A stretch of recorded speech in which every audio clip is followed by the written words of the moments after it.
Ever wondered how narcissism has been woven into the fabric of popular culture? It's a fascinating thread to follow, isn't it? Narcissism, with its alluring charm and destructive potential, permeates the stories we love and consume. It's a personality trait characterized by an inflated sense of self-importance, a deep need for excessive attention and admiration, coupled with a lack of empathy for others. In the realm of popular culture, these traits are often amplified, magnified, and dramatized.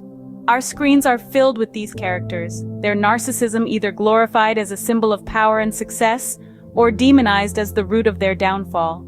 From the ruthless corporate tycoon to the high school queen bee, from the anti-hero to the self-obsessed romantic lead, narcissistic characters are everywhere, influencing our understanding of this complex personality trait. So, are you ready to pull back the curtain? Join us as we embark on a journey to dissect the narcissistic personalities of some of the most iconic characters in popular culture. Remember Gordon Gekko from Wall Street, his infamous "greed is good" mantra? Let's delve into his narcissistic personality. Gordon Gekko, the infamous tycoon from Oliver Stone's Wall Street, embodies the quintessence of narcissism. His grandiosity, lack of empathy, and manipulation are not just mere character traits, but the pillars of his success and the harbingers of his downfall. Gekko's grandiosity is as towering as the skyscrapers he owns. His self-perception is larger than life, and he believes he's entitled to everything he desires. He's not just a man, but a force of nature, a tycoon who can bend the rules of the market to his whims.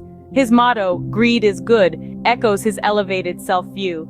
To Gekko, his desires are not just wants but necessities, entitlements that the world owes him. But grandiosity is not the only shade in Gekko's narcissistic portrait. The tycoon's lack of empathy is as chilling as the cold steel of his high-rise empire. He's indifferent to the pain his actions inflict on others, whether it's the workers who lose their jobs due to his ruthless cost-cutting or the friends he betrays for a quick buck. To Gekko, people are merely pawns in his game of power and wealth, expendable and replaceable. Then there's Gekko's manipulation, as slick and relentless as the Wall Street ticker tape. He uses charm and deceit to bend others to his will, exploiting their vulnerabilities for his gain. He's a master puppeteer, pulling the strings behind the scenes, always staying one step ahead of the game. Yet, as much as these traits fuel Gekko's rise, they also pave the path to his downfall. His grandiosity blinds him to the risks of his actions, his lack of empathy alienates those who could have been allies, and his manipulation sows the seeds of mistrust and betrayal. Gordon Gekko, a character that serves as a stark reminder of the dangers of unchecked narcissism. Moving on to the realm of high school drama with Regina George from Mean Girls. This teenage queen bee is a classic example of a narcissistic character. As the most popular girl at North Shore High School, Regina is used to being the center of attention, and she wouldn't have it any other way.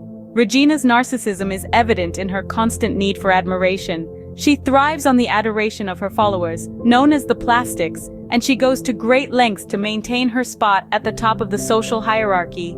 Her self-esteem is tied to her popularity, making her dependent on the validation of others. Perhaps the most striking aspect of Regina's narcissism is her sense of entitlement. She believes she deserves special treatment and expects everyone around her to comply with her wishes. When someone dares to defy her, Regina quickly becomes vindictive, as seen when Katie Heron, the new girl, starts to challenge her reign. Regina's narcissism also manifests in her tendency to exploit others for personal gain. She manipulates her friends, family, and even her teachers to get what she wants. Using her charm and beauty as tools, she maneuvers her way through various situations, leaving a trail of chaos in her wake. However, it's important to remember that Regina is not just a villain. She's a product of an environment that rewards superficiality and popularity above all else. Her narcissism is a coping mechanism, a way to survive in a world where worth is measured by looks and social status. This doesn't excuse her behavior, but it does provide a context that helps us understand why she acts the way she does.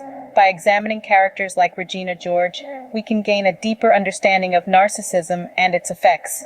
Regina's story serves as a cautionary tale about the dangers of unchecked narcissism. It shows how narcissistic behavior can damage relationships and create a toxic environment. It also reminds us that behind the confident facade, narcissists often grapple with deep-seated insecurities. Regina George, a character that encapsulates the destructive power of narcissism in social relationships. Our final character study brings us to Walter White from Breaking Bad. A high school chemistry teacher turned methamphetamine manufacturing drug dealer, Walter White is an example of the narcissistic anti-hero. His transformation from a mild-mannered, law-abiding citizen to a criminal mastermind is fueled by narcissism, as he seeks control, power, and recognition. Walter White's obsession with power is a defining trait of his narcissism. His pursuit of power is not simply about survival, but about leaving a legacy. He wants to be the best, the most feared, the most respected. His power doesn't come from his physical strength, but from his intelligence and strategic thinking. He relishes in his ability to outsmart his adversaries, and he uses his superior intellect to manipulate those around him. Another key trait of Walter's narcissism is his lack of remorse. Despite the harm he causes to others, Walter rarely shows regret for his actions. He justifies his behavior by claiming he's doing it all for his family, but his actions tell a different story. He's willing to put his family in danger, lie to them, and even let others die to protect his secret. His lack of remorse is a clear sign of his narcissistic personality disorder. Walter's constant justification of his selfish behaviors is another narcissistic trait. He's always rationalizing his actions, making himself the victim or the hero. This is a classic narcissistic tactic, as it allows him to avoid taking responsibility for his actions. In Walter White, we see a character who is not only narcissistic, but who uses his narcissism as a tool for survival and power. He's a character who shows us that narcissism isn't always about vanity or self-obsession. It can also be about control, manipulation, and a lack of empathy for others.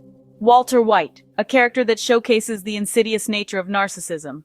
From corporate sharks to high school bullies to anti-heroes, narcissism takes many forms in popular culture. These characters, captivating in their complexity, often become the ones we remember. The charismatic Gordon Gekko, the ruthless Regina George, and the brilliant yet morally skewed Walter White, each of them in their own way personify narcissistic traits. They showcase a spectrum of narcissism, from an unhealthy self-obsession to a complete disregard for others. In doing so, they shape our understanding of narcissism, often making us overlook its destructive nature. It's easy to be drawn to their charm, their power, their seeming invincibility. But it's important to recognize these traits for what they are, symptoms of a deep-seated personality disorder. So, as we navigate the fascinating world of popular culture, let's do so with a critical eye. The next time you find a character intriguing, ask yourself, is it the charm, the power, or the narcissism that draws you in? If you found this video helpful, give it a thumbs up, share, and subscribe for more insights. Stay empowered and informed, and we'll see you in the next video. Goodbye.